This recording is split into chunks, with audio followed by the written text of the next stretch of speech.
అందరికీ నమస్కారం. నేను మీ సిఎస్ఆర్ని. నేను 2019 ఎన్నికల్లో జనసేన పార్టీ తరపు నుంచి వినుకొండ నియోజకవర్గంలో పోటీ చేయడం జరిగింది.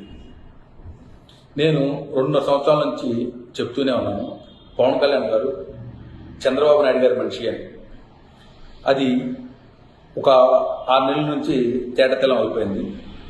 పార్టీని బలోపేతం చేయకుండా నేను సినిమాలు చేసుకుంటున్నానని చెప్పేసి ఒక సాగు చూయించి, నా దగ్గర డబ్బులు లేవని ఒక సాగు చూయించి, ప్రజల్లో లేకుండా 2019 ఎన్నికలు జరిగి ఇప్పటికి 4.5 సంవత్సరాలు అయితే ఇప్పటి వరకు కూడా కనీసం ఆంధ్రప్రదేశ్లో 200 రోజులు కూడా లేని ఈ వ్యక్తి ఆంధ్రప్రదేశ్ రాజకీయాలను శాసించాలి, సీఎం పీఠాన్ని తీసుకువెళ్ళి చంద్రబాబు నాయుడు గారి కాళ్ళ దగ్గర పెట్టిన ఒక దురుద్దేశంతో పవన్ కళ్యాణ్ గారు తిరగటం కానీ మాట్లాడటం కానీ జరుగుతుంది. మొన్న వైజాగ్ మీటింగ్లో కూడా చూసాము. మీరు ఓట్లేయండి, సీఎం పదవి గురించి నేను చంద్రబాబు నాయుడు గారు మాట్లాడుకుంటాం, మీకెందుకు అని మాట్లాడుతున్నారు. అలానే ఎవరైతే టీడీపీకి వ్యతిరేకంగా మాట్లాడినట్టుగా ఉంటే వారిని మేము వైసీపీ కోవట్లుగా గుర్తిస్తాము, మీరు మా పార్టీలో ఉండొద్దు, వెళ్ళండి అంటున్నారు. కాపు మిత్రులారా, పవన్ కళ్యాణ్ గారి మెగా ఫ్యామిలీ అభిమానులారా, దయచేసి గమనించండి.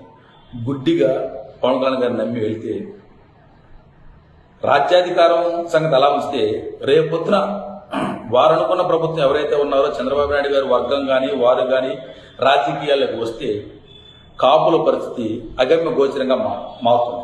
అలానే ఇంకొక విషయం చాలా మందికి తెలియదు ఏంటంటే, రేపు సపోజ్ ఒకవేళ కాపుల కర్మగాలి చంద్రబాబు నాయుడు గారు అధికారంలోకి వస్తే అప్పుడు జనసేన పార్టీ ఎలా పుంజుకుంటుంది? ఇంకొక 5 సంవత్సరాలు అవసరమైతే ప్రతిపక్షంలో జగన్మోహన్ రెడ్డి గారు ఉంటారు, తిరుగుతారు, మళ్ళీ జనం ఆదరిస్తే సీఎం అవుతారు. కానీ జనసేన పార్టీకి ఇక్కడ ఒరిగింది ఏంటి? కాపులకు ఒరిగింది ఏంటి? జనసేన పార్టీ మరలా 4.5 సంవత్సరాలు కానీ ప్రభుత్వం మీద వ్యతిరేకత మాట్లాడకుండా ఆ టీడీపీ ప్రభుత్వంతోనే కలిసి ప్రయాణం చేయాలి. ఈ కలిసి ప్రయాణం చేసే సమయంలో నువ్వు ప్రభుత్వానికి వ్యతిరేకంగా కానీ ప్రభుత్వాన్ని విమర్శించడం కానీ చేయకూడదు.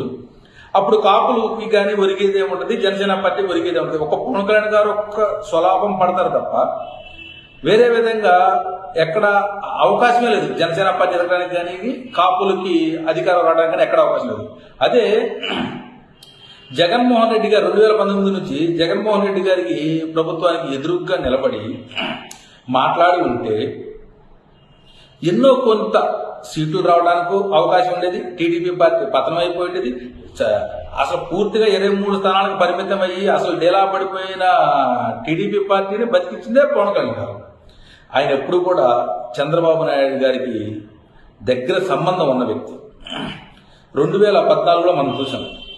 2014లో సమయం లేదు కాబట్టి నేను టీడీపీతో వెళ్తున్నాను, మీరందరూ టీడీపీకి సహకరించండి సహకరించాను. అలానే 2018లో బయటకు వచ్చి పార్టీ నుంచి నేను సొంతగా వెళ్తున్నాను అంటేనేమో మనం వెళ్ళాం.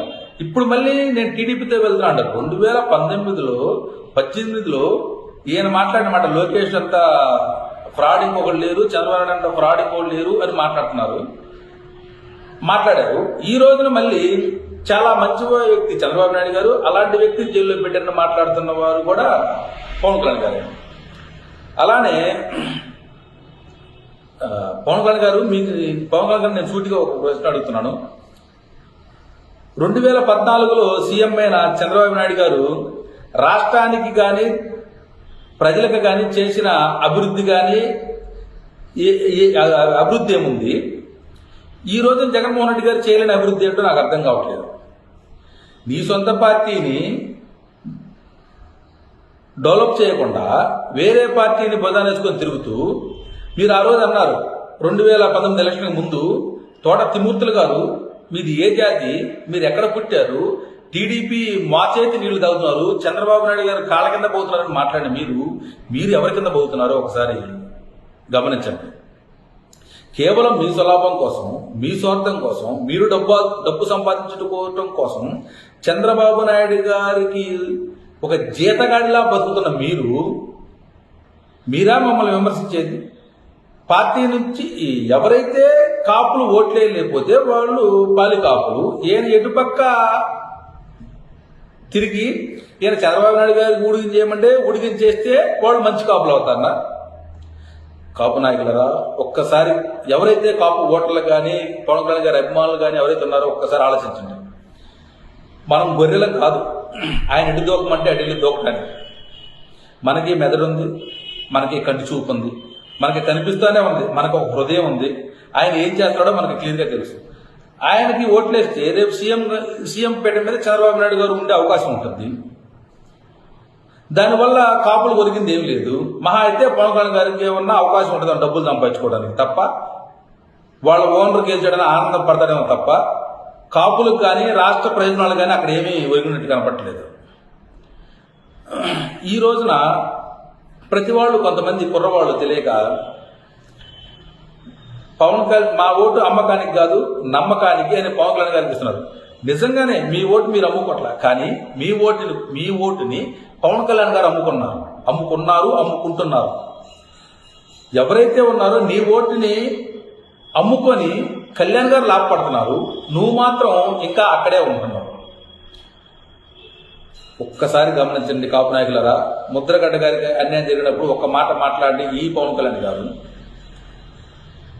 2019 ఎన్నికలు అయిన తర్వాత ప్రజల్లో లేని ఈ పవన్ కళ్యాణ్ గారు ఎన్నికలు 6 నెలలు ఉండగానే వచ్చి నేను చంద్రబాబు నాయుడు గారికి మద్దతు ఇస్తున్నాను, చంద్రబాబు నాయుడు గారు మంచి వాళ్ళు, చంద్రబాబు నాయుడు గారు ఉత్తముడు అని చెప్పి ఈ పవన్ కళ్యాణ్ గారిని నమ్మి ఓట్లేస్తే కాపులు జీవితంలో సీఎం సీటు చూడటానికి కూడా నోచుకోలేని